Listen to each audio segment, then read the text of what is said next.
مسجد اقصی میں تمام انبیاء علیہ السلام موجود ہیں۔ اللہ اکبر۔ حضور علیہ السلام تشریف لائے تو جبریل امین نے خود اذان پڑھی۔ اذان پڑھنے کے بعد پھر اقامت کہی۔ اب سارے لوگ کھڑے تھے لیکن انہیں حضور کو ہاتھ سے پکڑ کے مصلی پہ کھڑا کیا۔ اللہ اکبر۔ دیکھو بہت سارے لوگ ہوں، ایک متعین امام ہو تو وہ تو مصلی پہ کھڑا ہوگا ہی ہوگا۔ اب آپ سارے لوگ آئے ہیں تو میں نماز پڑھا دوں تو میں تو پڑھاؤں گا ہی پڑھاؤں گا، یہ تو کوئی کمال نہیں نا۔ کمال تو بنتا جب سارے علماء ہوں، پھر پتہ چلتا ہے کون مصلی پہ کھڑا ہوتا ہے۔ اب سارے ہی نبی ہیں۔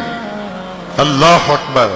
ان میں نوح نجی اللہ بھی ہیں، ان میں موسیٰ کلیم اللہ بھی ہیں، ان میں عیسیٰ روح اللہ بھی ہیں، آدم صفی اللہ بھی ہیں، حضرت یوسف علیہ السلام بھی چراغ حسن لیے کھڑے ہیں، صفیں بنی ہوئی ہیں۔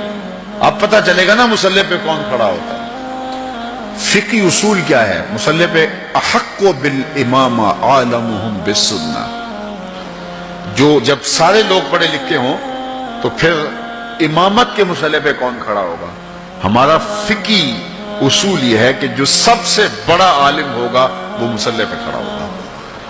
تو پھر جب سارے نبی کھڑے تھے اور وَعَلَّمَ آدَمَ الْأَسْمَاءَ كُلَّهَا کا تاج بھی سر پہ رکھے ہوئے تھے، لیکن مصلی پہ حضور آئے، اس بات کا اعلان ہے صف انبیاء میں سب سے بڑا عالم ہے تو آمنہ کا لال ہے۔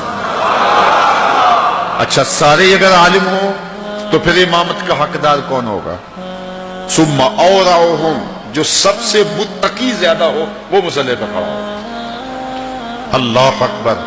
اب ہزار مہینے تک جو ہے وہ عبادت کے لیے کھڑے ہونے والے انبیاء بھی موجود ہیں، لیکن مصلی پہ کون کھڑا ہوتا ہے؟ حتی تتورم قدمہ، وہ محبوب کہ جب وہ مصلی پہ کھڑا ہوتا ہے رب کہتا ہے چادر اوڑھنے والے محبوب ساری رات جاگا نہ کر، کبھی سو بھی لیا کر۔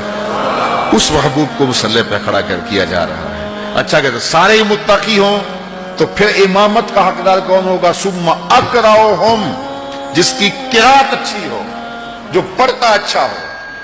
اب صف انبیاء میں حضرت داؤد علیہ السلام بھی موجود ہیں، کہتے ہیں جب پڑھتے تھے جانور رک جاتے تھے۔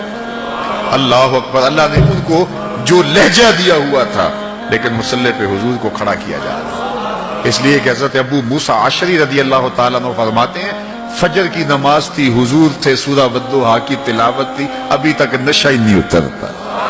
اچھا اگر سارے ہی قاری ہوں تو پھر امامت کا حقدار کون ہے؟ ثم احسنہم وجہا، جو سب سے سونا ہو وہ مصلی پہ آئے گا۔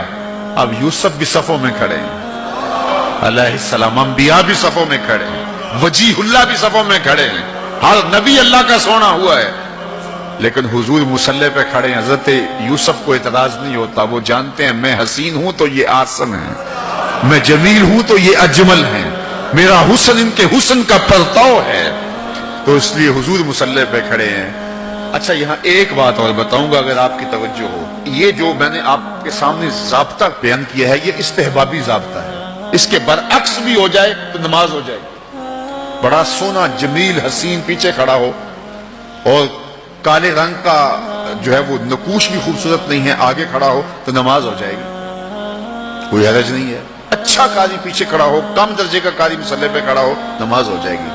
بڑا پڑھا لکھا عالم دین پیچھے کھڑا ہو، کم درجے کا عالم آگے کھڑا ہو، نماز پھر بھی ہو جائے گی۔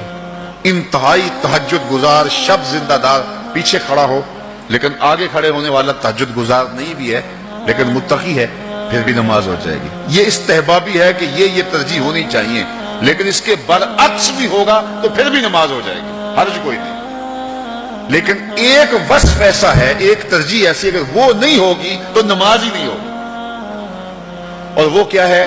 جنسی تفوق۔ اس کی ایک مثال میں آپ کے سامنے رکھتا ہوں۔ ماں افضل ہے یا بیٹا؟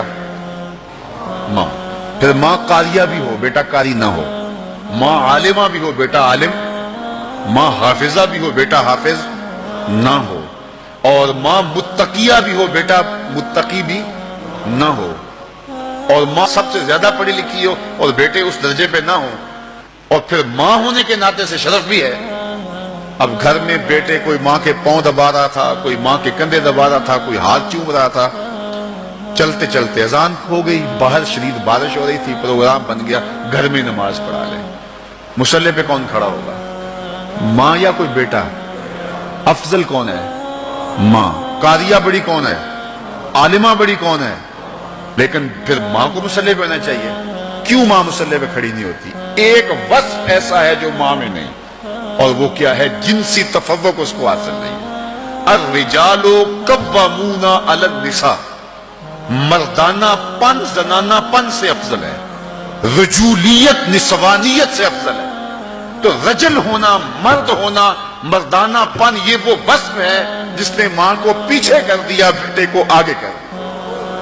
عزت اپنی جگہ، سیلوٹ اپنی جگہ، سلام اپنی جگہ، علم اپنی جگہ، زہد تقوی اپنی جگہ۔